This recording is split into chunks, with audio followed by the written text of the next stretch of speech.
అందరికీ నమస్కారం. మామూలుగా సినిమాల్లో చూస్తూ ఉంటాం ఇట్లాంటి, కానీ వైసీపీ హయాంలో రియల్ లైఫ్లో కూడా కనపడ్డాయి. ఏ రకంగా ఒక సర్వే నెంబర్లో ఒక ఇల్లు, ఒక ఫామ్ హౌస్, ఒక గుర్రాల కోట, ఇక రకరకాలు ఉంటాయి. ఆ సర్వే నెంబర్కి వెళ్ళి చూస్తే అక్కడ ఏం కనపడదు. ఇప్పుడు థింక్ 661 అనుకోండి సర్వే నెంబర్ ఏదో. అక్కడ ఇదిగో ఇవన్నీ ఉన్నాయి అయ్యాను, తీరా వెళ్ళి చూస్తే అక్కడ ఏం లేవు. మరి ఎక్కడ ఉన్నాయి అంటే 904 ఎంతో సర్వే నెంబర్. అదేంటిదంటే చెరువు. ఇప్పుడు ధర్మవరం మాజీ ఎమ్మెల్యే కేతిరెడ్డి వెంకటరెడ్డి ఆయన రోజు మార్నింగ్ వాక్కి వెళ్తూ ఉండేవాడు, అందరితో చాలా క్లోజ్గా ఉంటూ ఉండేవాడు. అసలు నిన్నట్టు ఓడించారు, అసలు నేనట్టు ఓడిపోయి చెప్పేసి అన్నాడు. ఎందుకు ఓడిపోయాడు ఏంటి అంటే ఈరోజు ఇదిగో బయటకు వచ్చి ప్రభుత్వ భూముల్ని కబ్జా, ఏకంగా అది నేషనల్ గ్రీన్ ట్రిబ్యునల్ దాకా వెళ్ళింది ఆ ఇష్యూ. ఐ థింక్ తుప్పర్ చెందినటువంటి పరమేశ్వర్ ఎవరో ఒక అతను వేసాడు కేసు. ఏంటి, ఏకంగా పర్యావరణానికి విఘాతం కలిగిస్తూ ప్రభుత్వానికి చెందిన భూములని, అదేవిధంగా చెరువు భూముల్ని కూడా ఆక్యుపై చేసి, అదేంటే ఎంఆర్ఓల చేత ఎన్ఓసీలు తీసుకునో లేదంటే ఎంఆర్ఓల చేత ల్యాండ్ కరెక్ట్ ల్యాండ్ అని చెప్పి హడావుడి చేస్తూ వీళ్ళు చేసిన భాగవతాలు అన్నీ ఇన్ని కాదని చెప్పేసి కంప్లైంట్ చేశారు. అది కాస్త ప్రజెంట్ చీఫ్ సెక్రటరీ ఉన్న సాయి ప్రసాద్ ఆయన దాకా వచ్చింది, చూశారు. యుగేశ్వరి దేవి ఎంఆర్ఓ, ఆమె పర్మిషన్లు ఇచ్చింది. ఆ పోనీ ఆమె ఇచ్చిన పర్మిషన్ అన్న ఎక్కడంటే ఒక సర్వే నెంబరు 904 ఎంత సర్వే నెంబరు. బట్ ఈయన ఉన్నది ఎక్కడ ఇవన్నీ అంటే 667 సర్వే నెంబర్లు. ఇవన్నీ ఏంటంటే అన్ని లీగలే, పేపర్ కరెక్ట్గా ఉంటాయి. బట్ గ్రౌండ్లో వెళ్ళి చెక్ చేస్తే ఎక్కడో సర్వే నెంబర్లో ఉండాల్సినవన్నీ ఇక్కడ ఉంటాయి. మొన్న ఆ మధ్య మీకు బాగా గుర్తుంటే ఈ జోగి రమేష్ వాళ్ళది అనుకుంటా సబ్జెక్ట్ కరెక్షన్, అగ్రిగోల్డ్ వాళ్ళ భూములు ఏమి ఉండే అవి కూడా వీరికి చెందినటువంటిది ఏమో ఒక చోట ఉంది అని అంటే ఏదో చూపించారు. బట్ తీరా అది ఎక్కడ ఉంది అంటే క్రాస్ చెక్ చేస్తే మొత్తం అగ్రిగోల్డ్ దగ్గర కనపడుతుంది. అంటే ఒకే ఫార్మెట్ అన్నమాట. ఎవరు సైన్ చేశారంటే ఎంఆర్ఓ వాళ్ళు. సో ఆ కేసు స్టిల్ నడుస్తూనే ఉన్నట్టుకోండి.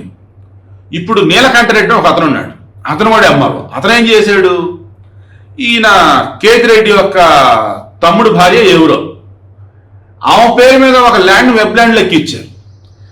2.42 ఎకరాలు ఎంతో. అది ఎక్కడదంటే అది అసైన్డ్ ల్యాండ్. అధికారంలో ఉన్నాం కదా అని ప్రకృతి సంపదను దోచేస్తూ, అధికారంలో ఉన్నాం కదా అని చెప్పేసి ఇల్లీగల్ అని లీగల్ చేసుకుంటూ, అధికారంలో ఉన్నాం కదా ఇక మనల్ని ఎవడు అడుగుతాడు లేంటర్ అని చెప్పేసి అడ్డదిడ్డంగా దోచేస్తూ, అధికారంలో ఉన్నాం కదా మనం ఏం చెప్తా ఈ అమ్మరాలు చేస్తారని చెప్పేసి వాళ్ళ చేత లేని పని చేపిస్తూ, చివరిగా ఎంత దూరం వెళ్ళారంటే వీళ్ళు నిన్న కాగ్ రిపోర్ట్ ఇచ్చింది.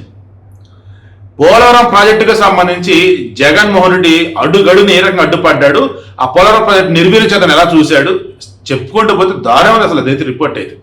అంటే అన్ని పాపాలు వెళ్ళవి.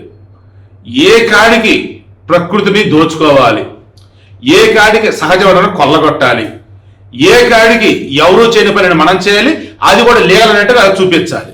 ఇల్లీగల్ అని కనిపిస్తుంది కదంటే చూడమ్మా సర్టిఫికెట్ లీగల్ అమ్మా. ఇప్పుడు ఏం చేశారు, ఆ ఇద్దరు అమ్మారు వాళ్ళకి షోకేస్ నోటీసులు జారీ చేశారు. కేతిరెడ్డి కదా మరి కట్టిందంటే నోటీసులు ఇచ్చారు ఆయనకి. సో ఐ థింక్ 10 రోజులు ఏమో టైం ఇచ్చినట్టున్నారు. వీడియో కట్టేసి మీకు అర్థమైందా?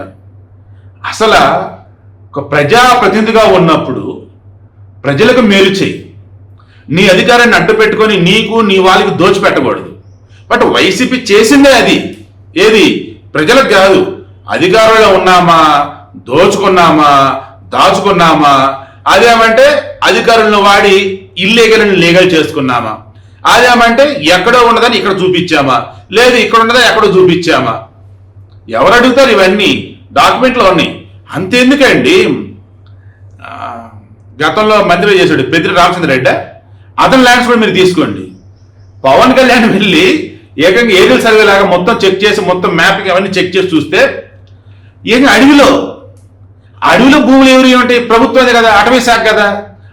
అక్కడ వేరే వాళ్ళకి భూములు ఉన్నాయి, వాళ్ళు మళ్ళీ వీళ్ళకి అమ్మారు, అన్ని డాక్యుమెంట్లో ఉంటాయి. మరి అక్కడ ఏం కనిపించిందంటే అంతకుముందు ఏముందో లేదు తెలీదు. ఇప్పుడు ఫామ్ హౌస్ ఉంది, వాళ్ళు సంబంధించిన చిన్న కోట, ఇంకా వ్యవసాయ భూములు ఇవ్వవు, కథ లెక్క. చెప్పాలంటే నాకే సిగ్గేస్తుందండి. ఇంత దారుణంగా ఎలా మోసం చేస్తారండి? సరే నోటీసులు ఇచ్చారు కదా, కేతిరెడ్డి ఏమైనా రెస్పాండ్ అవుతుందో చూద్దాం. నీలకంఠారెడ్డి అండ్ యుగేశ్వరి దేవి ఎంఆర్ఓలు ఏమని రెస్పాండ్ అవుతుందో చూద్దాం. ఫైనల్ గా వీళ్ళు గ్రీన్ ట్రిబ్యునల్ కి నివేదిక ఏమని ఇస్తారో చూద్దాం. బట్ వైసీపీ చేసినంత నాకు తెలిసి భూమి మీద ఎవరు చేసి ఉండరు. ఆ రకంగా దోచుకున్నారు, దాచుకున్నారు.